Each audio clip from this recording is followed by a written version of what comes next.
ನಮಸ್ಕಾರ. ಮುಖ್ಯಾಂಶಗಳು.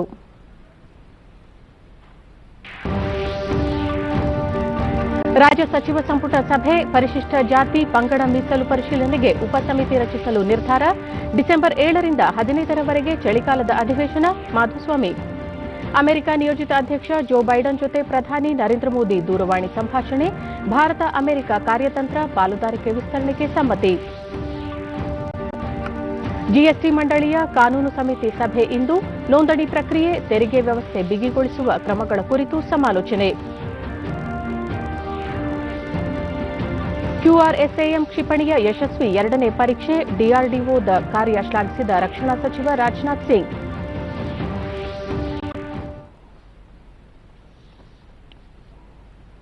ವಾರ್ತೆಗಳ ವಿವರ.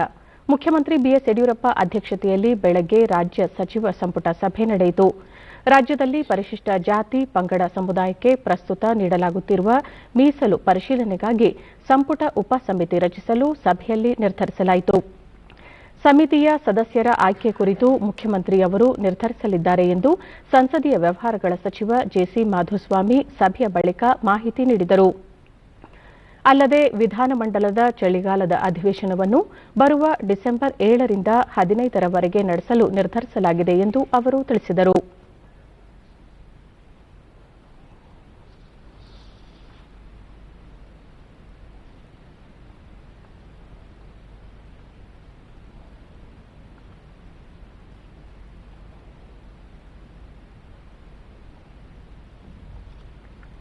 ಮುಖ್ಯಮಂತ್ರಿ ಬಿಎಸ್ ಯಡಿಯೂರಪ್ಪ ಇಂದು ದೆಹಲಿಗೆ ಪ್ರಯಾಣ ಬೆಳೆಸಲಿದ್ದು, ಈ ಸಂದರ್ಭದಲ್ಲಿ ಹಲವಾರು ಕೇಂದ್ರ ಸಚಿವರನ್ನು ಭೇಟಿ ಮಾಡಿ ರಾಜ್ಯದ ಅಭಿವೃದ್ಧಿ ಯೋಜನೆಗಳಿಗೆ ಅಗತ್ಯವಿರುವ ಅನುದಾನ ಬಿಡುಗಡೆ ಸಂಬಂಧ ಚರ್ಚೆ ನಡೆಸಲಿದ್ದಾರೆ. ಅಲ್ಲದೆ ರಾಜ್ಯ ಸಚಿವ ಸಂಪುಟ ವಿಸ್ತರಣೆ ಅಥವಾ ಪುನಾರಚನೆ ಕುರಿತಂತೆಯೂ ಸಹ ಮುಖ್ಯಮಂತ್ರಿ ಅವರು ಬಿಜೆಪಿ ಅಧ್ಯಕ್ಷ ಜೆಪಿ ನಡ್ಡಾ ಹಾಗೂ ಗೃಹ ಸಚಿವ ಅಮಿತ್ ಶಾ ಅವರೊಂದಿಗೂ ಸಮಾಲೋಚನೆ ನಡೆಸುವ ಸಾಧ್ಯತೆಯಿದೆ. ರಾಜ್ಯದಲ್ಲಿ ನಡೆದ 2 ವಿಧಾನಸಭಾ ಕ್ಷೇತ್ರಗಳ ಉಪಚುನಾವಣೆ ಫಲಿತಾಂಶದ ನಂತರ ಮುಖ್ಯಮಂತ್ರಿ ಅವರು ಇದೇ ಮೊದಲ ಬಾರಿಗೆ ದೆಹಲಿಗೆ ಭೇಟಿ ನೀಡುತ್ತಿದ್ದಾರೆ.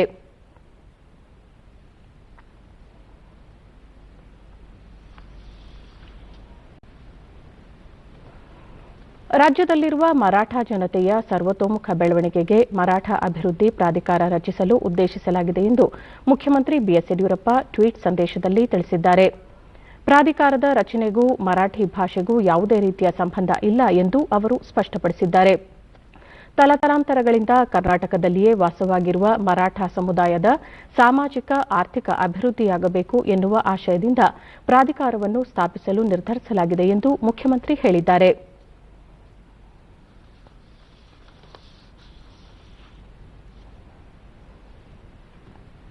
ಅಮೆರಿಕದ ನಿಯೋಜಿತ ಅಧ್ಯಕ್ಷ ಜೋ ಬೈಡನ್ ಅವರೊಂದಿಗೆ ಪ್ರಧಾನಿ ನರೇಂದ್ರ ಮೋದಿ ನಿನ್ನೆ ದೂರವಾಣಿ ಮೂಲಕ ಮಾತುಕತೆ ನಡೆಸಿ ಉಭಯ ದೇಶಗಳಿಗೆ ಸಂಬಂಧಿಸಿದ ಅನೇಕ ಪ್ರಮುಖ ವಿಷಯಗಳ ಕುರಿತು ಚರ್ಚೆ ನಡೆಸಿದರು. ಪ್ರಥಮವಾಗಿ ಅಧ್ಯಕ್ಷರಾಗಿ ಆಯ್ಕೆಯಾಗಿರುವ ಹಿನ್ನೆಲೆಯಲ್ಲಿ ಜೋ ಬೈಡನ್ ಹಾಗೂ ಉಪಾಧ್ಯಕ್ಷರಾಗಿ ಆಯ್ಕೆಯಾದ ಕಮಲಾ ಹ್ಯಾರಿಸ್ ಅವರಿಗೆ ಪ್ರಧಾನಿ ಅವರು ಶುಭಾಶಯ ಕೋರಿದರು. ಉಭಯ ನಾಯಕರು ದೂರವಾಣಿ ಸಂಭಾಷಣೆಯಲ್ಲಿ ಭಾರತ ಮತ್ತು ಅಮೆರಿಕ ಕಾರ್ಯತಂತ್ರ ಪಾಲುದಾರಿಕೆಯನ್ನು ಇನ್ನಷ್ಟು ಉತ್ತಮ ರೀತಿಯಲ್ಲಿ ವಿಸ್ತರಿಸುವುದು ಸೇರಿದಂತೆ ಆ ಬಗೆಗಿನ ಬದ್ಧತೆಯನ್ನು ಪುನರುಚ್ಚರಿಸಿದರು. ಪ್ರಸ್ತುತ ಜಾಗತಿಕವಾಗಿ ಎದುರಾಗಿರುವ ಕೋವಿಡ್-19 ಸಾಂಕ್ರಾಮಿಕ ರೋಗದ ಸವಾಲು ಹಾಗೂ ಹವಾಮಾನ ಬದಲಾವಣೆ ಮತ್ತು ಇಂಡೋ ಪೆಸಿಫಿಕ್ ಪ್ರಾಂತ್ಯಕ್ಕೆ ಸಂಬಂಧಿಸಿದಂತೆ ಪರಸ್ಪರ ಸಹಕಾರ ಕುರಿತು ನರೇಂದ್ರ ಮೋದಿ ಹಾಗೂ ಜೋ ಬೈಡನ್ ಚರ್ಚೆ ನಡೆಸಿದರು.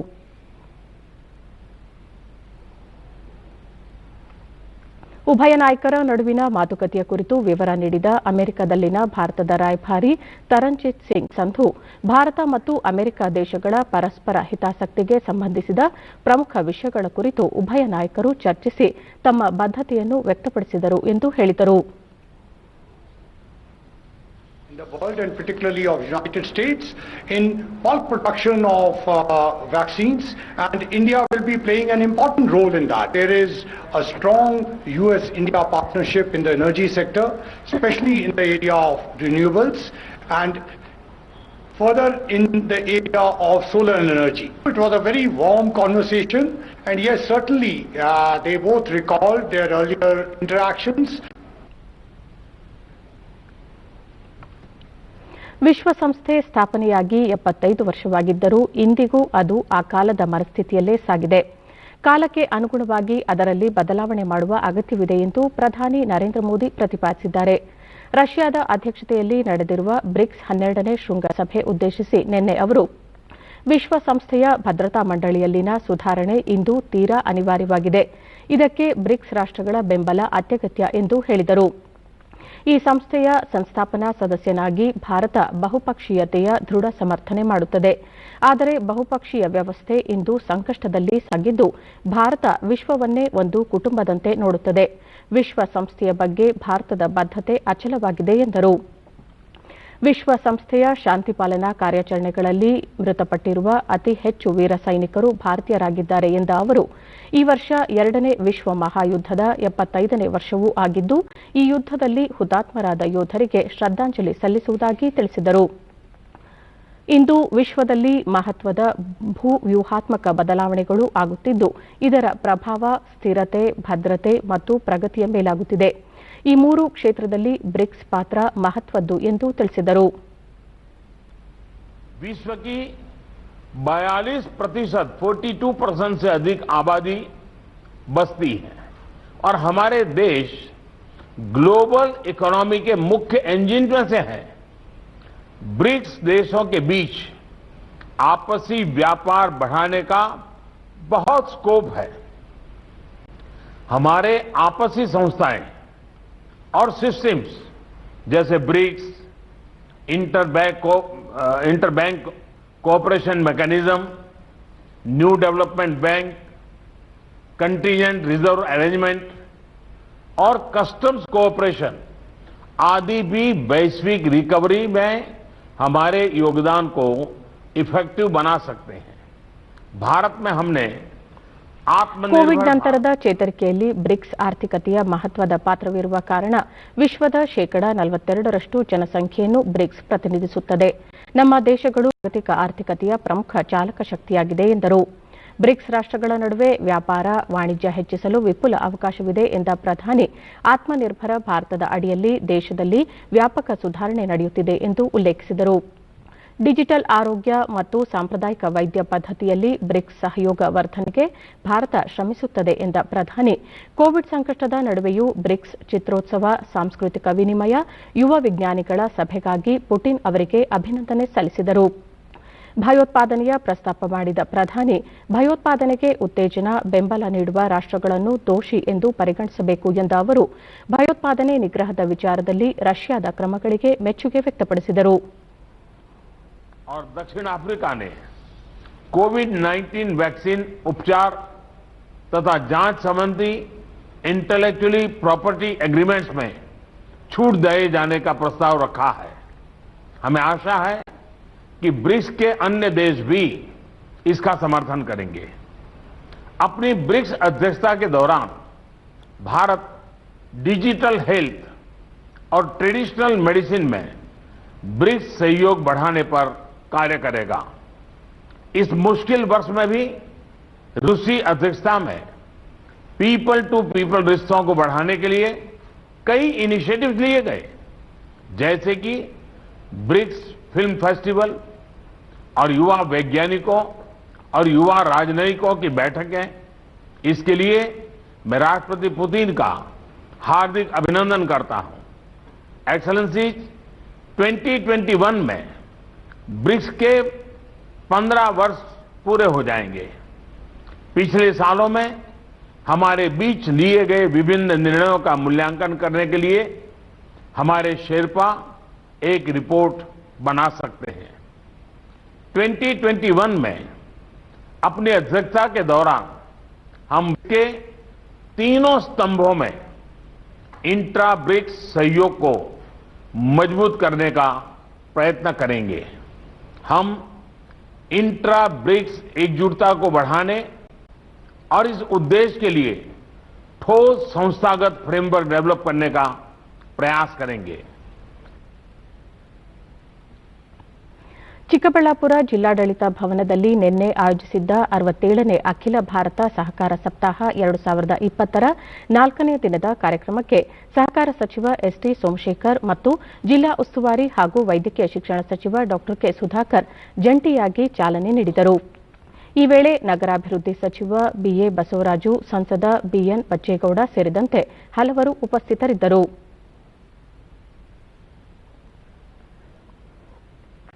ಬಳಿಕ ಸಚಿವ ಎಸ್ಟಿ ಸೋಮಶೇಖರ್ ಸಹಕಾರ ಕ್ಷೇತ್ರದಲ್ಲಿ ಕರ್ನಾಟಕವನ್ನು ರಾಷ್ಟ್ರದಲ್ಲಿಯೇ ಮೊದಲ ಸ್ಥಾನಕ್ಕೇರಿಸುವ ನಿಟ್ಟಿನಲ್ಲಿ ಈಗಾಗಲೇ ಹಲವು ಉಪಕ್ರಮಗಳನ್ನು ಕೈಗೊಂಡಿದ್ದೇವೆ.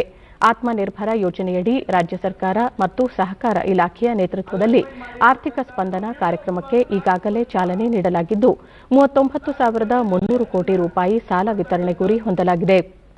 ಆರ್ಥಿಕ ಸ್ಪಂದನ ಕಾರ್ಯಕ್ರಮದಡಿ ಬೆಂಗಳೂರು, ಮೈಸೂರು, ಕಲಬುರಗಿ ಮತ್ತು ಬೆಳಗಾವಿ ವಿಭಾಗಗಳಲ್ಲಿ ಸಾಲ ವಿತರಿಸಲಾಗುತ್ತಿದೆ ಎಂದು ವಿವರಿಸಿದರು. ಸಂಘಗಳಿದೆ ಅದನ್ನು ಆಲ್ರೆಡಿ ಇವಾಗ ನಾವು ಕೇಂದ್ರ ಸರ್ಕಾರಕ್ಕೆ ಆ ಪಾಲನೆ ಬರಬೇಕಂತಕ್ಕಂಥದ್ದು ಏನಿದೆ ಅದನ್ನ ಈಗ ಆಲ್ರೆಡಿ ಕೇಂದ್ರ ಸರ್ಕಾರಕ್ಕೆ ನಾವು ಸಬ್ಮಿಟ್ ಮಾಡಿದ್ದೇವೆ. ಏನು ಆತ್ಮನಿರ್ಭರ ಭಾರತದ ಎಲ್ಲ ಜಿಲ್ಲೆಗಳಿಗೆ 20 ಲಕ್ಷ ಕೋಟಿ ಅನುದಾನವನ್ನ ಏನು ವರ್ಷ 4 ವರ್ಷಕ್ಕೆ ಘೋಷಣೆಯನ್ನು ಮಾಡಿದ್ದಾರೆ ಪ್ರಧಾನಮಂತ್ರಿಗಳು. ಅದರಲ್ಲಿ ಕರ್ನಾಟಕ ಮೊದಲನೇದು. ಕಾರಣ ಈಗ ಆಲ್ರೆಡಿ ಅದಕ್ಕೆ ಏನ್ ಪ್ಲಾನ್ ಮಾಡಬೇಕು, ಕೇಂದ್ರ ಸರ್ಕಾರದಿಂದ ಹಣವನ್ನ ಪಡಿತಕ್ಕಂಥದ್ದಕ್ಕೆ ಸುಮಾರು 600 ಕೋಟಿ ಕ್ಲೈಮ್ ಮಾಡಿದ್ದಾರೆ ಕರ್ನಾಟಕ. ಅದರಿಂದ ಭಾರತ ದೇಶದಲ್ಲಿ ಆತ್ಮನಿರ್ಭರ ಪ್ರಧಾನಮಂತ್ರಿಗಳ ಕಾರ್ಯಕ್ರಮವನ್ನ ಮೊದಲ ಬಾರಿಗೆ ಕರ್ನಾಟಕದವರು ಇಂಪ್ಲಿಮೆಂಟ್ ಮಾಡಿದ್ದಾರೆ. ಹಾಗಾಗಿ ಡಾಕ್ಟರ್ ಕೆ ಸುಧಾಕರ್, ಒಟ್ಟು ಜನಸಂಖ್ಯೆಯಲ್ಲಿ ಸುಮಾರು 2 ಕೋಟಿಗೂ ಅಧಿಕ ಜನರು ಸಹಕಾರ ಕ್ಷೇತ್ರದಲ್ಲಿ ತೊಡಗಿಸಿಕೊಂಡಿರುವುದು ಹೆಮ್ಮೆಯ ವಿಚಾರ ಎಂದರು. 16 ವಿಷಯಗಳಲ್ಲಿ ರೈತರ ಬಗ್ಗೆ ಕಾಳಜಿಯನ್ನು ಇಟ್ಕೊಂಡು ಸರ್ಕಾರ ಕೆಲಸ ಮಾಡ್ತಾ ಇದೆ. ಇವತ್ತು ರೈತನಿಗೆ ಬೇಕಾಗಿರೋದೇ ಭೂಮಿ, ನೀರು. ಅವೆರಡೂ ಎಂದಿರ ಇದ್ರೆ ರೈತನನ್ನ ನೀವು ಯಾವ ರೀತಿಯಲ್ಲೂ ಕೂಡ ಬದುಕಿಸ್ಲಿಕ್ಕಾಗಲ್ಲ. ಇವತ್ತು ನಮ್ಮ ಭಾಗದ ಚಿಕ್ಕಬಳ್ಳಾಪುರ, ಕೋಲಾರ ಇಲ್ಲಿ ಕೂಡ ಎತ್ತಿನ ಹೊಳೆ ನೀರನ್ನು ಆ ಯೋಜನೆಯ ಮೂಲಕ ಸಮರ್ಪಕವಾಗಿ ಈ ಭಾಗದ ಪ್ರತಿಯೊಂದು ಕೆರೆಯನ್ನ ನೀರು ತುಂಬಿಸಿದಾಗ ಅವತ್ತು ರೈತರ ಬದುಕು ಹಸಿನ ಆಗ್ತದೆ ಈ ಭಾಗಗಳಲ್ಲಿ ಅಂತ ನಾನು ನಂಬಿದ್ದೀನಿ. ಕೋಲಾರದಲ್ಲಿ ಜಿಲ್ಲಾಡಳಿತ ಮತ್ತು ಜಿಲ್ಲಾ ಪಂಚಾಯಿತಿ ವತಿಯಿಂದ ಏರ್ಪಡಿಸಿದ್ದ ನೂತನ ಕಟ್ಟಡ ಉದ್ಘಾಟನಾ ಸಮಾರಂಭ ಮತ್ತು ಆತ್ಮ ಯೋಜನೆಯಡಿ ರೈತರಿಗೆ ತರಬೇತಿ ಕಾರ್ಯಕ್ರಮಕ್ಕೆ ಕೃಷಿ ಸಚಿವ ಬಿಸಿ ಪಾಟೀಲ್ ನಿನ್ನೆ ಚಾಲನೆ ನೀಡಿದರು.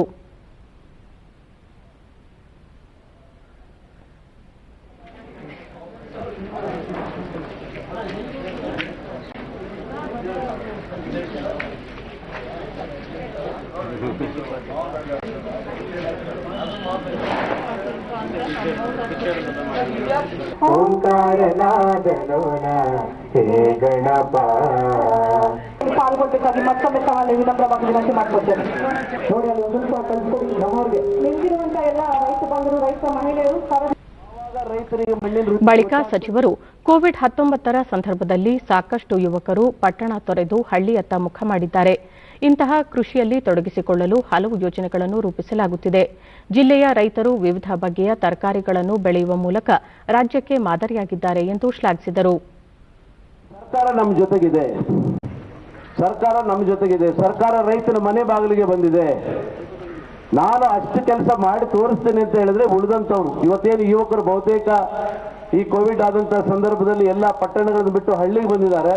ಆ ಯುವಕರನ್ನ ತಾವು ಕೃಷಿಯಲ್ಲಿ ತೊಡಗಿಸಿಕೊಳ್ಳೋ ರೀತಿ ಮಾಡಬೇಕು, ರೈತರಲ್ಲಿ ಆತ್ಮಾಭಿಮಾನವನ್ನ, ಸ್ವಾಭಿಮಾನವನ್ನ ತುಂಬಬೇಕು ಅನ್ನೋಂಥ ಉದ್ದೇಶದಿಂದ ಇವತ್ತು ನಾನು ರೈತರೊಂದಿಗೆ ಒಂದು ದಿನ ಅಂತ ಬೆಳಗಿಂದ ಸಾಯಂಕಾಲದವರೆಗೂ ಆ ಗ್ರಾಮದಲ್ಲಿದ್ದು ಗ್ರಾಮದ ಪ್ರಗತಿಪರ ರೈತರು ಅವರ ಕಷ್ಟ ನಷ್ಟಗಳನ್ನ, ಅವರ ನೋವುಗಳನ್ನು, ನಲಿಗೆಗಳನ್ನ ಹಂಚಿಕೊಂಡು ಅದರ ಬಗ್ಗೆ ಸಮಗ್ರವಾಗಿ ಕರ್ನಾಟಕದ ಒಂದು ವರದಿಯನ್ನ ಕೊಡಬೇಕು ಅನ್ನೋ ಉದ್ದೇಶದಲ್ಲಿ ನಾನು ಈ ಕಾರ್ಯಕ್ರಮವನ್ನು ಇವತ್ತು ಪ್ರಾರಂಭ ಮಾಡಿದ್ದೀನಿ. ಸಂಸದ ಎಸ್ ಮುನಿಸ್ವಾಮಿ, ನೀರಿನ ಅಭಾವದ ನಡುವೆಯೂ ಜಿಲ್ಲೆಯ ರೈತರು ತೋಟಗಾರಿಕಾ ಬೆಳೆಗಳನ್ನು ಬೆಳೆಯುವುದರಲ್ಲಿ ಮುಂಚೂಣಿಯಲ್ಲಿದ್ದಾರೆ ಎಂದರು. ಕರೆಂಟ್ ಬಂದಾಗ ಹೋಗಿ ಮೋಟರ್ ಆನ್ ಮಾಡಿ ಬಂದಂತಹ ನೀರುಗಳನ್ನ ನಮ್ಮೇನು ಸರ್ಕಾರ ಕೃಷಿ ಹೊಂಡಗಳನ್ನ ಯೋಜನೆಯನ್ನ ತಂತು ಆ ಯೋಜನೆಗಳಲ್ಲಿ ಟಾರ್ಪಾಲುಗಳೇನು ಕೃಷಿ ಇಲಾಖೆಯಿಂದ ಕೊಟ್ಟರು ಅದರಲ್ಲಿ ಶೇಖರಣೆ ಮಾಡಿ ಹನಿಯಲ್ಲಿ ನೀರು, ತುಂತುರು ನೀರು ಇದನ್ನ ಬಳಸಿ ಇಡೀ ದೇಶದಲ್ಲೇ ಕಾರ್ಯಕ್ರಮದ ಭಾಗವಾಗಿ ಕೃಷಿ ಯಂತ್ರೋಪಕರಣಗಳ ಪ್ರದರ್ಶನ ಮತ್ತು ಮಾರಾಟವನ್ನು ಆಯೋಜಿಸಲಾಗಿತ್ತು. ರಾಷ್ಟ್ರಗಳಿಗೆ ಇಲ್ಲಿಂದ ರಫ್ತಾಗುತ್ತೆ ಅಂತ ಜಿಲ್ಲೆ ಇದು. ರೈತರ ಪರವಾಗಿ ಹಲವಾರು ಯೋಜನೆಗಳನ್ನು ತಂದಿದ್ದಾರೆ.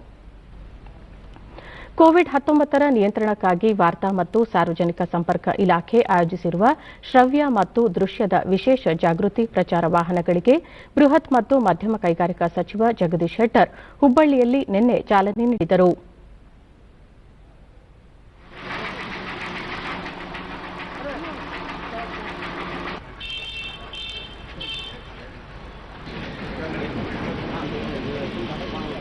ಉಸಿರಾಟದ ಕಾಯಿಲೆ, ಜ್ವರ, ಕೆಮ್ಮು ಅಥವಾ ಉಸಿರಾಟದ ತೊಂದರೆಯೊಂದಿಗೆ ಆಸ್ಪತ್ರೆಗೆ ದಾಖಲಾದ ಎಲ್ಲಾ ರೋಗಿಗಳು ನೇರ ಅಥವಾ ಹೆಚ್ಚಿನ ಸಂಪರ್ಕವನ್ನು ಹೊಂದಿದ ಯಾರೇ ಆದರೂ ಕೋವಿಡ್ನ ಬಳಿಕ ಅವರು ಕೊರೋನಾ ಸೋಂಕು ತಡೆಗಟ್ಟಲು ಕೈಗೊಳ್ಳಬೇಕಾದ ಸುರಕ್ಷತಾ ಹಾಗೂ ಮುಂಜಾಗ್ರತಾ ಕ್ರಮಗಳ ಕುರಿತು ಗ್ರಾಮೀಣ ಭಾಗದ ಜನರಲ್ಲಿ ಅರಿವು ಮೂಡಿಸಲು ವಿಶೇಷ ಪ್ರಚಾರ ಕಾರ್ಯ ಕೈಗೊಳ್ಳಲಾಗಿದೆ. ಜಿಲ್ಲೆಯ 180 ಹಳ್ಳಿಗಳಿಗೆ ಆಧುನಿಕ ತಂತ್ರಜ್ಞಾನವುಳ್ಳ ಎಲ್ಇಡಿ ಪರದೆಯ 2 ವಾಹನಗಳು ಸಂಚರಿಸಿ ಸ್ಥಳೀಯರಲ್ಲಿ ಕೋವಿಡ್ ಕುರಿತು ಜಾಗೃತಿ ಮೂಡಿಸಲಿವೆ ಎಂದು ವಿವರಿಸಿದರು. ಎಚ್ಚರ ವಹಿಸುವಂಥದ್ದು, ಜಾಗೃತಿ ಮೂಡಿಸುವಂಥದ್ದು, ಜನಮಾನಸದಲ್ಲಿ ಅದರ ಬಗ್ಗೆ ಹೆಚ್ಚಿನ ರೀತಿ ವಿಚಾರಗಳನ್ನು ತಿಳಿಸುವಂಥ ಕೆಲಸವನ್ನು ಇವತ್ತು ಎಲ್ಇಡಿ ಈ ಸ್ಕ್ರೀನ್ ಮುಖಾಂತರ ಪ್ರಚಾರ ಮಾಡುವಂಥದ್ದು, ಜನರು ಜಾಗೃತಿ ಮಾಡುವಂಥ ಕೆಲಸಕ್ಕೆ 2 ವ್ಯಾನ್ಗಳ ಮುಖಾಂತರ ಇವತ್ತು ಚಾಲನೆ ಕೊಟ್ಟಿದ್ದೇವೆ. 180 ಗ್ರಾಮಗಳಿಗೆ, ಧಾರವಾಡ ಜಿಲ್ಲೆಯ 180 ಗ್ರಾಮಗಳಿಗೆ ಇದು ಪ್ರತಿಯೊಂದು ಗ್ರಾಮಕ್ಕೂ ಹೋಗ್ತಾರೆ. ಹೋಗಿ ಅಲ್ಲಿ ಎಲ್ಲ ನಾಗರಿಕರನ್ನು ಒಂದು ಕಡೆ ಸೇರಿಸಿ ಗ್ರಾಮ ಪಂಚಾಯತ್ ಕಡೆ ಈ ರೀತಿ ಎಲ್ಇಡಿ ಸ್ಕ್ರೀನ್ ಮುಖಾಂತರ ಈ ಒಂದು ಕೋವಿಡ್ ಬಗ್ಗೆ ಹೆಚ್ಚು ತಿಳುವಳಿಕೆ ಕೊಡುವಂಥದ್ದು, ಏನು ಜಾಗೃತಿ ವಹಿಸಬೇಕು, ಏನು ಉಪಕ್ರಮ ಕೈಗೊಳ್ಳಬೇಕು, ಅದರ ಬಗ್ಗೆ ಇವತ್ತು ಜಾಗೃತಿಯ ಒಂದು ವಾಹನ ಇವತ್ತು ಎಲ್ಲ ಗ್ರಾಮಕ್ಕೆ ಹೋಗ್ತಾರೆ. ಅದಕ್ಕೆ ಚಾಲನೆ. ಬೆಳಗಾವಿ ಜಿಲ್ಲೆ ಚಿಕ್ಕೋಡಿ ವಿಭಾಗದ 8 ಮತಕ್ಷೇತ್ರದ 50 ದಿವ್ಯಾಂಗ ಫಲಾನುಭವಿಗಳಿಗೆ ಮಹಿಳಾ ಮತ್ತು ಮಕ್ಕಳ ಕಲ್ಯಾಣ ಇಲಾಖೆ, ಅಂಗವಿಕಲ ಹಾಗೂ ಹಿರಿಯ ನಾಗರಿಕರ ಸಬಲೀಕರಣ ಇಲಾಖೆ ಸಚಿವೆ ಶಶಿಕಲಾ ಜೊಲ್ಲೆ ನಿನ್ನೆ ಎಕ್ಸಂಬ ಪಟ್ಟಣದಲ್ಲಿ ಸ್ವಯಂ ಚಾಲಿತ ಸ್ಕೂಟರ್ಗಳನ್ನು ವಿತರಿಸಿದರು.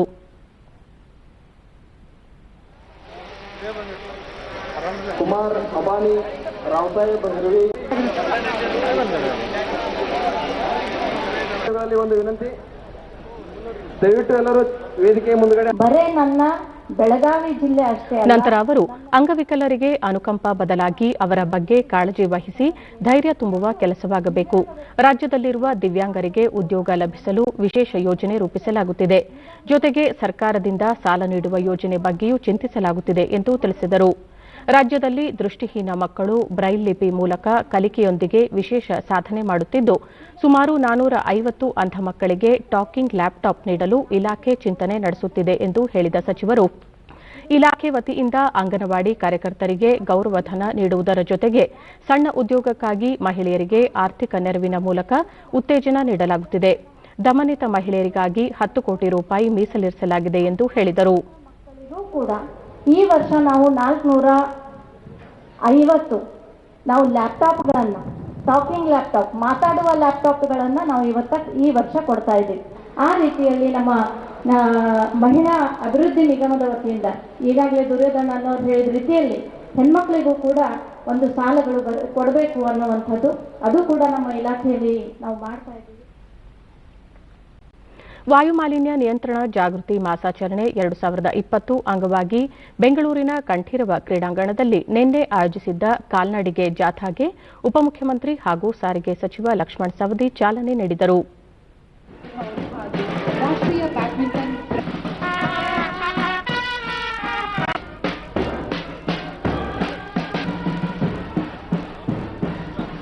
ಪರಿಸರ ಮಾಲಿನ್ಯವನ್ನು ಕಾಪಾಡುವ ಒಂದು ಜಾಗೃತಿ ಕಾರ್ಯಕ್ರಮವಾದರೆ ಸೃಷ್ಟಿಯನ್ನು ಒಂದು ಸ್ವತಂತ್ರಗೊಳಿಸುವುದರ ಮುಖಾಂತರ ನಮಗೆಲ್ಲ ತಿಳಿದಿರುವ ಹಾಗೆ ಇಡೀ ವಿಶ್ವವೆಲ್ಲ ಕೊರೋನಾ ಎಂಬ ವೈರಸ್ನಿಂದಾಗಿ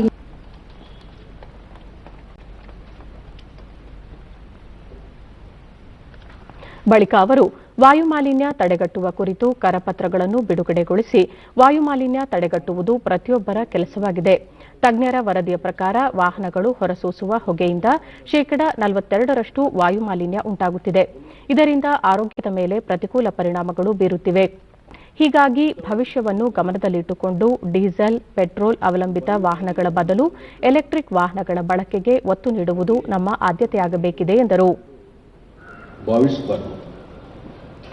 ಇದು ಎಲ್ಲರ ಜವಾಬ್ದಾರಿಯಾಗಿದೆ. ಯಾಕೆಂದರೆ ಇತ್ತೀಚೆಗೆ ನಗರಗಳಲ್ಲಿ ಹೆಚ್ಚಾಗುತ್ತಿರುವ ಅಸ್ತಮಾ, ಹೃದಯ ಬೇನೆ, ಮೂತ್ರಪಿಂಡಗಳ ಸಮಸ್ಯೆ, ಅಲರ್ಜಿ ಇಂಥ ಮುಂತಾದ ಅನೇಕ ಸಮಸ್ಯೆಗಳು ವಾಯುಮಾಲಿನ್ಯ ಕಾರಣದಿಂದ ಎಂಬುದು ವೈದ್ಯರ ಸಂಶೋಧನೆಯಿಂದ ಇವತ್ತು ನಮಗೆ ತಿಳಿಪಟ್ಟಿದೆ. ವಾಹನಗಳ ವಿಷಾನಿಲಯದ ಕಣ್ಣಿಗೆ ಕಾಣಿಸದಿದ್ದರೂ ಕೂಡ ಸಹ ಭಯಾನಕ ರೀತಿಯಲ್ಲಿ ಆರೋಗ್ಯದ ಮೇಲೆ ದುಷ್ಪರಿಣಾಮವನ್ನು ಬೀರ್ತಕ್ಕಂಥದ್ದು. ಪರಿಸರದಲ್ಲಿ ವಾಯುಮಾಲಿನ್ಯ ಉಷ್ಣಾಂಶ ಹೆಚ್ಚಾಗುತ್ತಿರುವುದರಿಂದ ಜಾಗತಿಕ ತಾಪಮಾನವೂ ಸಹ ಹೆಚ್ಚಾಗಿ ಓಜೋನ್ ಪದರವು ಕ್ಷೀಣಿಸುತ್ತಾ ಸಮಾಜದ ಸ್ವಾರಸ್ಯವನ್ನು ಹಾಳು ಮಾಡುತ್ತಿದೆ. ಇದರಿಂದ ನಾವು ಬಹಳಷ್ಟು ಜಾಗೃತಿಯನ್ನು ವಹಿಸಬೇಕಾಗಿದೆ. ನಟ ಪ್ರೇಮ್ ಬೆಂಗಳೂರಿಗೆ ಇರುವ ಹಸಿರು ನಗರ ಪಟ್ಟಣವನ್ನು ಉಳಿಸುವ ನಿಟ್ಟಿನಲ್ಲಿ ಬಿಬಿಎಂಪಿ ಎಲ್ಲೆಡೆ ಮತ್ತಷ್ಟು ಗಿಡಗಳನ್ನು ನೆಡುವ ಅಗತ್ಯವಿದೆ ಎಂದರು. ಬೆಂಗಳೂರು ಬಿಟ್ಬಿಟ್ಟು ಬೆಂಗಳೂರಲ್ಲಿ ಕಾರು, ಬಸ್ಸು ಅದರ ಇದ್ರಲ್ಲಿ ಓಡಾಡೋಕ್ಕಿಂತ ಹೆಚ್ಚಾಗಿ ಸೈಕಲ್ ತಗೊಂಡು ಓಡಾಡಿದ್ರೆ ಬಹಳ ಒಳ್ಳೆಯದು ಅಂತ ನನ್ನ ಒಂದು ಅನಿಸಿಕೆ. ಬೆಸ್ಟು, ಯಾಕೆಂದರೆ ಹೆಲ್ತು ಚೆನ್ನಾಗಿರುತ್ತೆ, ಆಮೇಲೆ ವಾಯುಮಾಲಿನ್ಯನೂ ಕಂಟ್ರೋಲ್ ಮಾಡ್ಬೋದು.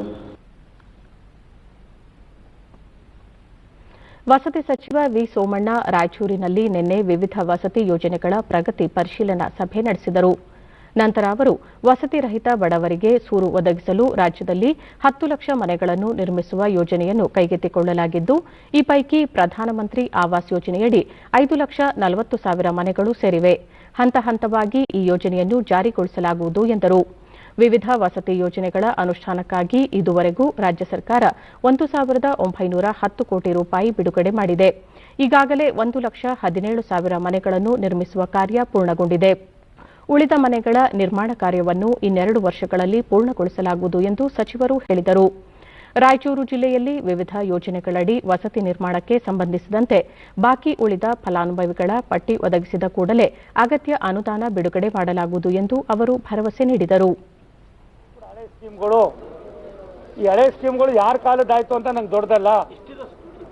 10 ಲಕ್ಷ ಮನೆಗಳನ್ನ ನಾವು ಇವತ್ತು ಕೈಗೆತ್ಕೊಂಡಿದ್ದೀವಿ. 10 ಲಕ್ಷದಲ್ಲಿ 5,40,000 ಮನೆ ಈ ಪ್ರಧಾನಮಂತ್ರಿ ಆವಾಸ್ ಯೋಜನೆ. ಪ್ರಧಾನಿ ನರೇಂದ್ರ ಮೋದಿ ಅವರು ನಾಳೆ ವಿಡಿಯೋ ಕಾನ್ಫರೆನ್ಸಿಂಗ್ ಮೂಲಕ ಬೆಂಗಳೂರು ಟೆಕ್ ಶೃಂಗಸಭೆಯನ್ನು ಉದ್ಘಾಟಿಸಲಿದ್ದಾರೆ. ಶೃಂಗದಲ್ಲಿ ಮುಂದೆ ಎಂಬುದು ಈಗ ಎನ್ನುವುದಾಗಿದ್ದು, ಮಾಹಿತಿ ತಂತ್ರಜ್ಞಾನ ಹಾಗೂ ವಿದ್ಯುನ್ಮಾನ, ಜೈವಿಕ ತಂತ್ರಜ್ಞಾನ ಕ್ಷೇತ್ರದಲ್ಲಿನ ನಾವೀನ್ಯತೆ ಮತ್ತು ಪ್ರಮುಖ ತಂತ್ರಜ್ಞಾನಗಳಿಗೆ ಗಮನಹರಿಸಿ ಕೋವಿಡೋತ್ತರ ವಿಶ್ವದಲ್ಲಿ ಉದ್ಭವಿಸುವ ಸವಾಲುಗಳ ಕುರಿತಂತೆ ಚರ್ಚಿಸಲಿದೆ. ಆಸ್ಟ್ರೇಲಿಯಾ ಪ್ರಧಾನಮಂತ್ರಿ ಸ್ಕಾಟ್ ಮಾರಿಸನ್, ಸ್ವಿಸ್ ಒಕ್ಕೂಟದ ಉಪಾಧ್ಯಕ್ಷ ಗೈ ಪಾರ್ಮೆಲಿನ್, ಉದ್ಯಮದ ನಾಯಕರು, ತಂತ್ರಜ್ಞರು, ಸಂಶೋಧಕರು, ನಾವೀನ್ಯಕಾರರು, ಹೂಡಿಕೆದಾರರು, ನೀತಿ ನಿರೂಪಕರು ಮತ್ತು ಭಾರತ ಸೇರಿದಂತೆ ಪ್ರಪಂಚದಾದ್ಯಂತದ ಶಿಕ್ಷಣ ತಜ್ಞರು ಸಹ 3 ದಿನಗಳ ಶೃಂಗಸಭೆಯಲ್ಲಿ ಭಾಗವಹಿಸಲಿದ್ದಾರೆ. ಕರ್ನಾಟಕ ಸರ್ಕಾರ ರಾಜ್ಯದ ಮಾಹಿತಿ ತಂತ್ರಜ್ಞಾನ, ಜೈವಿಕ ತಂತ್ರಜ್ಞಾನ ಮತ್ತು ನವೋದ್ಯಮ ಕುರಿತ ದೂರದರ್ಶಿತ್ವದ ಸಮೂಹ, ಭಾರತೀಯ ತಂತ್ರಾಂಶ ತಂತ್ರಜ್ಞಾನ ಪಾರ್ಕ್, ಕರ್ನಾಟಕ ನಾವೀನ್ಯತೆ ಮತ್ತು ತಂತ್ರಜ್ಞಾನ ಸಂಸ್ಥೆಯೊಂದಿಗೆ ಈ ಶೃಂಗಸಭೆ ಆಯೋಜಿಸಿದೆ. ರಾಜ್ಯಸಭಾ ಸದಸ್ಯರಾಗಿದ್ದ ಅಶೋಕ್ ಗಸ್ತಿ ಅವರ ನಿಧನದಿಂದ ತೆರವಾದ ಸ್ಥಾನಕ್ಕೆ ಡಿಸೆಂಬರ್ 1ರಂದು ಉಪಚುನಾವಣೆ ನಡೆಯಲಿದ್ದು, ನಾಮಪತ್ರ ಸಲ್ಲಿಸಲು ಇಂದು ಕೊನೆಯ ದಿನವಾಗಿದೆ. ನಾಮಪತ್ರಗಳ ಪರಿಶೀಲನೆ ನಾಳೆ ನಡೆಯಲಿದ್ದು, ನಾಮಪತ್ರಗಳನ್ನು ಹಿಂಪಡೆಯಲು ನವೆಂಬರ್ 23 ಕೊನೆಯ ದಿನವಾಗಿದೆ. ಡಿಸೆಂಬರ್ 1ರಂದು ಬೆಳಗ್ಗೆ 9ರಿಂದ ಸಂಜೆ 4ರವರೆಗೆ ಮತದಾನ ನಡೆಯಲಿದ್ದು, ಅದೇ ದಿನ ಸಂಜೆ 5ರಿಂದ ಮತ ಎಣಿಕೆ ನಡೆಯಲಿದೆ. ಉಪಚುನಾವಣೆಗೆ ಬಿಜೆಪಿ ತನ್ನ ಅಭ್ಯರ್ಥಿಯಾಗಿ ಡಾ ಕೆ ನಾರಾಯಣ್ ಅವರನ್ನು ಕಣಕ್ಕಿಳಿಸಲು ತೀರ್ಮಾನಿಸಿದೆ. ಡಾ ನಾರಾಯಣ್ ಅವರ ಹೆಸರನ್ನು ಕೇಂದ್ರ ಚುನಾವಣಾ ಸಮಿತಿ ಪ್ರಕಟಿಸಿದೆ ಎಂದು ರಾಜ್ಯ ಘಟಕದ ಅಧ್ಯಕ್ಷ ನಳಿನ್ ಕುಮಾರ್ ಕಟೀಲ್ ಹೇಳಿದ್ದಾರೆ. ಕೇಂದ್ರ ಚುನಾವಣಾ ಸಮಿತಿಯ ರಾಷ್ಟ್ರೀಯ ಪ್ರಧಾನ ಕಾರ್ಯದರ್ಶಿ ಹಾಗೂ ಕರ್ನಾಟಕದ ಪ್ರಭಾರಿ ಅರುಣ್ ಸಿಂಗ್ ಪ್ರಕಟಣೆಯಲ್ಲಿ ಈ ವಿಷಯ ತಿಳಿಸಿದ್ದಾರೆ ಎಂದು ನಳಿನ್ ಕುಮಾರ್ ಹೇಳಿದ್ದಾರೆ. ಸರಕು ಮತ್ತು ಸೇವಾ ತೆರಿಗೆ ಜಿಎಸ್ಟಿ ಮಂಡಳಿಯ ಕಾನೂನು ಸಮಿತಿ ಸಭೆ ಇಂದು ನಡೆಯಲಿದೆ. ಪರೋಕ್ಷ ತೆರಿಗೆ ವ್ಯವಸ್ಥೆಯಲ್ಲಿ ಇನ್ಪುಟ್ ತೆರಿಗೆ ಪಡೆಯಲು ನಕಲಿ ವ್ಯವಹಾರ ಸೇರಿದಂತೆ ಕೆಲ ಪ್ರಮುಖ ವಿಷಯಗಳ ಕುರಿತು ಚರ್ಚೆ ನಡೆಸಲಾಗುತ್ತದೆ. ಜಿಎಸ್ಟಿ ನೋಂದಣಿ ಪ್ರಕ್ರಿಯೆಯನ್ನು ಮತ್ತಷ್ಟು ಬಿಗಿಗೊಳಿಸುವುದು ಹಾಗೂ ಜಿಎಸ್ಟಿ ಕಾಯ್ದೆಯಲ್ಲಿ ಅಗತ್ಯ ಕಾನೂನು ತಿದ್ದುಪಡಿ ತರುವುದು ಸೇರಿದಂತೆ ಇನ್ನಿತರೆ ಕ್ರಮಗಳ ಕುರಿತು ಸಮಾಲೋಚನೆ ನಡೆಸಲಾಗುತ್ತದೆ. ಜಿಎಸ್ಟಿ ಗುಪ್ತಚರ ಪ್ರಧಾನ ನಿರ್ದೇಶನಾಲಯ ದೇಶಾದ್ಯಂತ ಕಳೆದ 4 ದಿನಗಳಲ್ಲಿ ವಂಚನೆ ಪ್ರಕರಣಗಳಿಗೆ ಸಂಬಂಧಿಸಿದಂತೆ 2 ವೃತ್ತಿಪರರು ಸೇರಿದಂತೆ ಒಟ್ಟು 25 ಮಂದಿಯನ್ನು ಬಂಧಿಸಿದೆ. ಈ ಹಿನ್ನೆಲೆಯಲ್ಲಿ ಜಿಎಸ್ಟಿ ಪ್ರಕ್ರಿಯೆಯಲ್ಲಿ ಕಾನೂನು ಬಿಗಿಗೊಳಿಸುವುದು ಅಗತ್ಯವಾಗಿರುವ ಹಿನ್ನೆಲೆಯಲ್ಲಿ ಈ ಸಭೆ ಮಹತ್ವ ಪಡೆದುಕೊಂಡಿದೆ.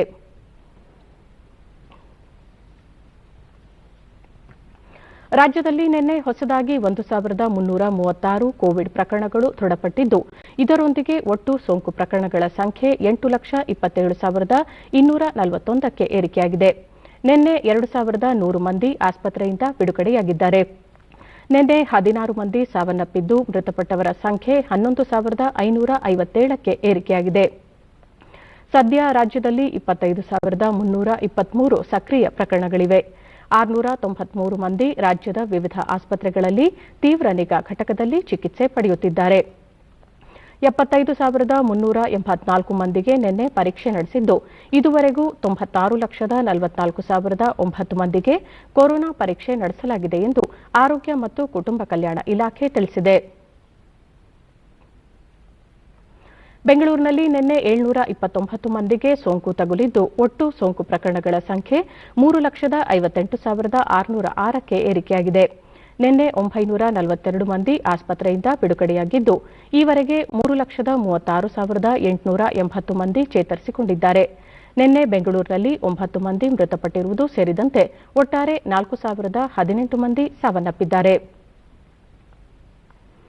ವಿವಿಧ ಜಿಲ್ಲೆಗಳಲ್ಲಿ ವರದಿಯಾಗಿರುವ ಪ್ರಕರಣಗಳ ವಿವರ ಇಂತಿದೆ.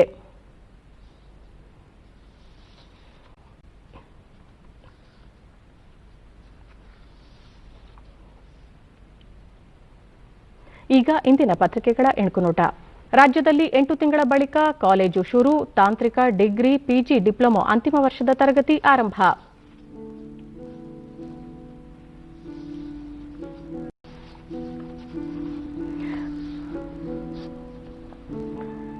ಎರಡು ಹಂತಗಳಲ್ಲಿ ಗ್ರಾಮ ಪಂಚಾಯಿತಿ ಚುನಾವಣೆ, ಜಿಲ್ಲಾಡಳಿತಗಳ ಸಲಹೆಗೆ ಆಯೋಗ ಒಪ್ಪಿಗೆ, ಸಕಲ ಸಿದ್ಧತೆ ಮಾಡಲು ಡಿಸಿಗಳಿಗೆ ಸೂಚನೆ. ಬ್ರಿಕ್ಸ್ ಶೃಂಗಸಭೆಯಲ್ಲಿ ಪ್ರಧಾನಿ ಮೋದಿ ಭಾಗಿ. ಸಚಿವ ಸಂಪುಟ ಭವಿಷ್ಯ ಇಂದು ನಿರ್ಧಾರ, ಶಾ ನಡ್ಡಾ ಭೇಟಿಗೆ ಬಿಎಸ್ವೈ ದೆಹಲಿ ಪ್ರವಾಸ ನಿಗದಿ. ಇವು ಇಂದಿನ ಪತ್ರಿಕೆಗಳ ಪ್ರಮುಖ ಸುದ್ದಿ. ಉಳಿದಂತೆ ನಮ್ಮ ಮೆಟ್ರೋ ಶುಲ್ಕ ಪಾವತಿಸಲು ಡೆಬಿಟ್ ಕ್ರೆಡಿಟ್ ಕಾರ್ಡ್ಗೆ ಅವಕಾಶ, ಕೌಂಟರ್ನಲ್ಲೇ ಸ್ಮಾರ್ಟ್ ಕಾರ್ಡ್ ರೀಚಾರ್ಜ್. ಲಸಿಕೆ ವಿತರಣೆ ಸಿದ್ಧತೆಗೆ ಇಂದು ಬಿಬಿಎಂಪಿ ಸಭೆ.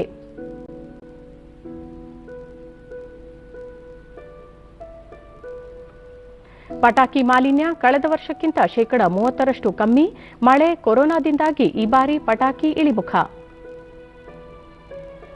ಹಂಪಿ ಬಳಿ ಬೃಹತ್ ಹನುಮಾನ್ ವಿಗ್ರಹ 705 ಅಡಿ ಎತ್ತರ, 1,200 ಕೋಟಿ ವೆಚ್ಚ, ಸರ್ದಾರ್ ಪಟೇಲ್ ಪ್ರತಿಮೆಗಿಂತ ಎತ್ತರ. ಜನವರಿಯಲ್ಲೂ ಆಸೀಸ್ ಸರಣಿ 2021 ಭಾರತ ತಂಡದ ಸರಣಿಯ ಸಂಪೂರ್ಣ ವಿವರ, ವರ್ಷವಿಡೀ ಆಡಲಿರುವ ಕ್ರಿಕೆಟಿಗರು. ಕೊನೆಯಲ್ಲಿ ಮತ್ತೊಮ್ಮೆ ಮುಖ್ಯಾಂಶಗಳು. ರಾಜ್ಯ ಸಚಿವ ಸಂಪುಟ ಸಭೆ, ಪರಿಶಿಷ್ಟ ಜಾತಿ ಪಂಗಡ ಮೀಸಲು ಪರಿಶೀಲನೆಗೆ ಉಪಸಮಿತಿ ರಚಿಸಲು ನಿರ್ಧಾರ, ಡಿಸೆಂಬರ್ 7ರಿಂದ 15ರವರೆಗೆ ಚಳಿಗಾಲದ ಅಧಿವೇಶನ, ಮಾಧುಸ್ವಾಮಿ.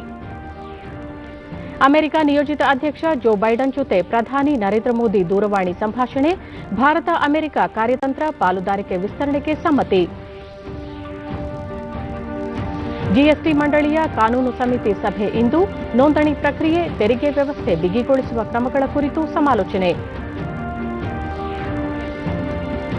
QRSAM ಕ್ಷಿಪಣಿಯ ಯಶಸ್ವಿ 2ನೇ ಪರೀಕ್ಷೆ, ಡಿಆರ್ಡಿಒದ ಕಾರ್ಯ ಶ್ಲಾಘಿಸಿದ ರಕ್ಷಣಾ ಸಚಿವ ರಾಜನಾಥ್ ಸಿಂಗ್.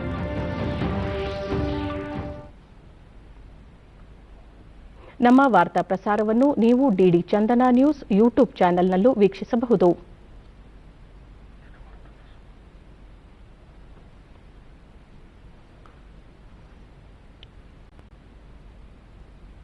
ನಮ್ಮ ಮುಂದಿನ ವಾರ್ತಾ ಪ್ರಸಾರ ಮಧ್ಯಾಹ್ನ 1 ಗಂಟೆಗೆ ಚಂದನದಲ್ಲಿ. ನಮಸ್ಕಾರ.